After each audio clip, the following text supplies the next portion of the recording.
Like we're trying to like shoehorn this older way of raising kids into our single family households and our like 2 income households and we like know what the ideals are now. We just don't live in a culture that's set up to help us achieve them.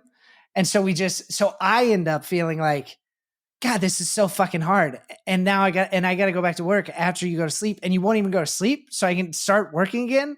I guess I end up feeling like this is too much to ask of a person. Like I don't have this. Okay, let's record the intro now. So what did MILKLESS? Because I think we start with the name. 2 dads, we love our kids, but then we also need them to know that we're like pretty cool and it's not like a wimpy podcast. So, hey, hey, MILKLESS. Hey, welcome. Hey, MILKLESS. Call the audience MILKLESS. What's up, MILKLESS? Max coming at you. What if that's it? That's our first take. All right, Matt, today we're trying something new, a nice little format called When Equals Now. We're going to get into something real. I don't know what you're going to tell me. Let me know what's going on in your life, and let's just kind of jam on it for a nice little short midweek episode. Yeah, I think the idea with these is that they'll be a little less like structured, but they will be much more current. Like whatever we talk about, I'm trying to have it be a thing that's happening like this week in life with being a dad. Credit goes to Bez, our friend who gave us sleep equals low hanging fruit. Also coined the term, as far as I know, when equals now, which is I Googled it, did not seem to exist. I think that's a Bez original.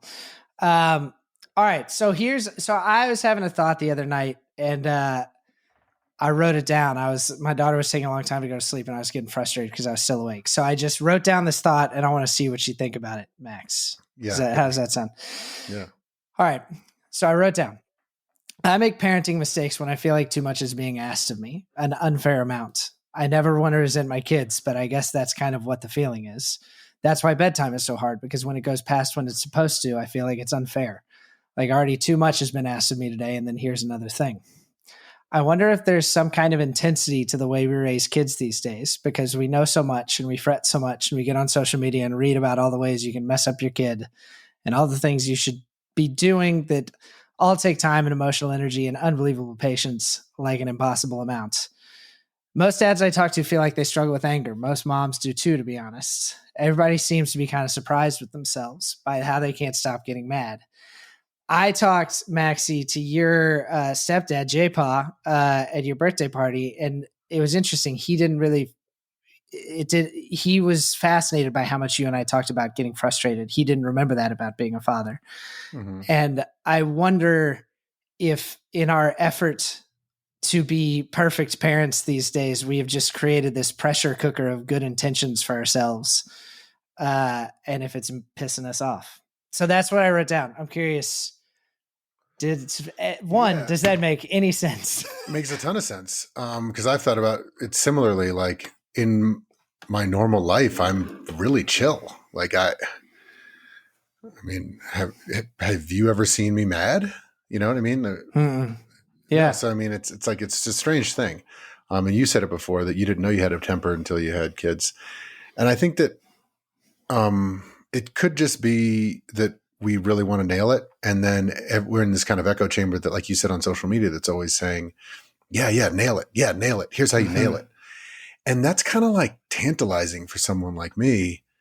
Oh, you're going to tell me how to do it? Oh, there's a solution. Like everything else I feel like has a solution. Oh, you're trying to grow a business? Well, here are 5 tips. Here's how you do it. Oh, you did this before? Oh, tell me. Tutor me. Tell me. I will do it better. Oh, you don't know how to solve this math problem? Oh, teach me. I'll do it better. It's a solid growth mindset you got there. Yeah, but it's just like what's strange is because no other part of your life, just kind of doing your best and doing it with love is acceptable. Like, yeah, I just kind of I'm failing this math class. Well, as long as you love it and are doing your best, then you pass. It's like that's not how anything else in the world works. Yeah, but I think that at least a lot of maybe high achieving people view parenting in that way. And I think that maybe that's when we mentioned the thing where, we used to have the village where I guarantee you it wasn't like social media when the village was 50 people and everyone knew each other and the other parents helped raise the kids. Everything was normalized. You know, I was listening to this thing with this guy, Bruce Perry, and he was saying that in that like 50-person hunter-gatherer village, which is how we lived, it's how we lived for like most of human history. Like civilization is pretty new relative to our species. But he was saying the ratio of adults to children was like 6-1, that like the average kid had 6 grown-ups in their life looking after them. Damn. And that was just and now of course, if like we have 2 teachers for 15 kids, it's like that's great. Like that's a good ratio, but actually compared to the ratio we used to have, it's like an incredibly concentrated relationship between a very small number of adults and their kids. Yeah. I mean, if you only had to put your kids to bed one day a week, it's like easy. Yeah. And weirdly, like what happens, that happens for me at bedtime when especially when I have something to do. Like you had to record this podcast tonight. Mm-hmm. My wife put all our kids to bed because we're on a time difference. So that's kind of happening now. Yeah. It's like when you have that thing, oh, I have to do this call in a minute. I have to, and 4 times out of 5, the kids go down in X number of minutes. Mm-hmm. It's like they go 1 minute long because you scheduled so much time to do it. It's like, what the hell? Yeah. Yeah. I think like, bums you out. So you and I talk about the village a lot on here. And I feel like some of the stuff that we're learning about parenting that everybody kind of feels like is new is actually probably pretty old. Like in those like hunter-gatherer groups, they probably just strapped their babies on and went about their days. And they were just connected to their babies all day while they did whatever work. So there's all these things that are like, it feels like we're learning now about like a good and healthy way to raise kids. They're actually old, but they worked back then. And it's really hard to make those ideas work now.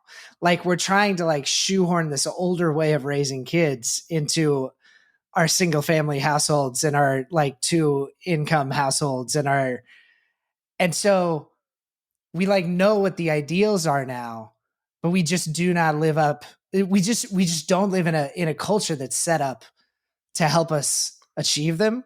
And so I end up feeling like, God, this is so fucking hard. And now I got to go back to work after you go to sleep, and you won't even go to sleep so I can start working again. I guess I end up feeling like this is too much to ask of a person. Like I don't have this. Well, I think maybe because everything else in our life has become more efficient with the smartphone, with computers, the internet, AI, everything. I mean, I am so much more efficient than someone in 1970.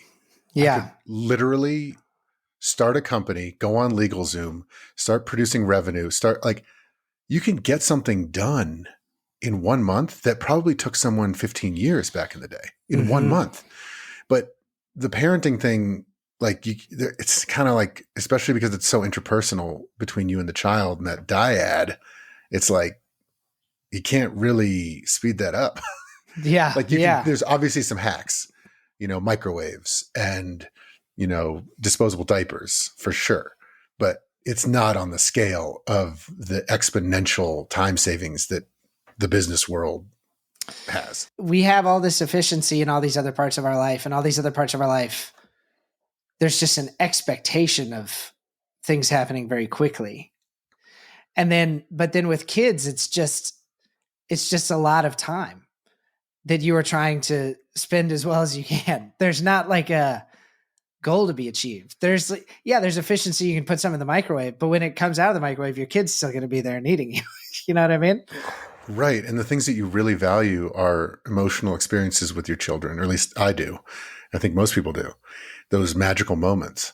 But like getting them to brush their teeth or put on their socks or get out the door, it's very hard to remember how to be present or whatever, because at the end of the day, you're doing something that is very non-present. I'm trying to get you to do something to help your life and my life. So it's like, I think we can still like save time in certain things. And that's why I know we have like an electric toothbrush for the kid. I don't know if that actually saves any time, or these like, but even if it saves time, put on automatically. even if it saves time brushing their teeth, once they're done brushing their teeth, there they are, still needing you. It's like you can accomplish some of the tasks more easily, but you can't. It's really just about the time.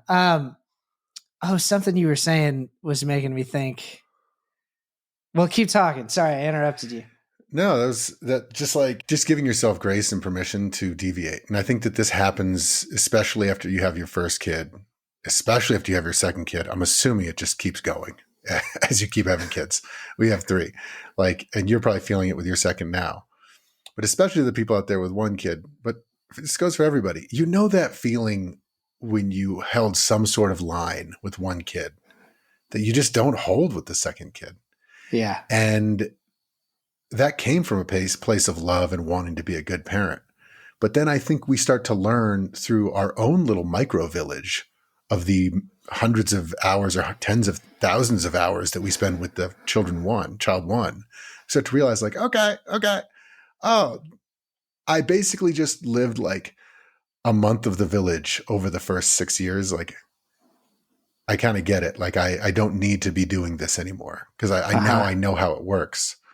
So maybe that's what we're trying to do with MILKLESS. Maybe is just try to normalize some of this stuff so that we aren't so hard on ourselves. And if something's not going right on one bedtime, maybe you make a little acquiescence and it's so interesting when you feel like, and you talk about this a lot, how you're the more research you do, the more you feel okay, I feel like I know what some of the right ways to do things are. But then once you feel like you should do it the right way every time. But it's just not humanly possible to do when I think when you're raising your kids in this way that you are doing so much of the parenting, that there's not aunties and grandparents and just other families around, that just the parenting responsibility is so concentrated. But that's why I really do think, and this is not an advertisement, but I really do think what we're doing is amazing because it's helpful for me to talk to you, to get the comments on Instagram or TikTok where people are dude, same. 100%. Where, before we started talking about this, I swear when I hit the table those 2 times and screamed at the top of my lungs at my kids, when I thought about that in bed that night, I was yeah, I'm probably nobody does that. Nobody does that. Just, I know people get mad, but that was pretty bad. And then I've talked to very close friends who are you're a fucking saint. Yeah, that's not that bad. Yeah. Yeah. I know. So it's oh, okay. Well, this is what we're trying to basically create a digital village. Yeah. Sorts. Yeah. I want to make, it's weird because part of why we talk about this stuff is to try to do it really well. And then the other part of it is to try to forgive ourselves when we don't do it so well, and I think they're both true. I think that what I'm wondering is this amount of pressure we put on ourselves to parent in these ways that are authoritative, but not authoritarian, and gentle, but with boundaries. And it's have we just all put ourselves in a position where we're asking so much of ourselves, and also in a environment that's not really set up to help that much. And so it's pissing us off. And so are we so pissed off because we're caring too goddamn much? You know what I mean?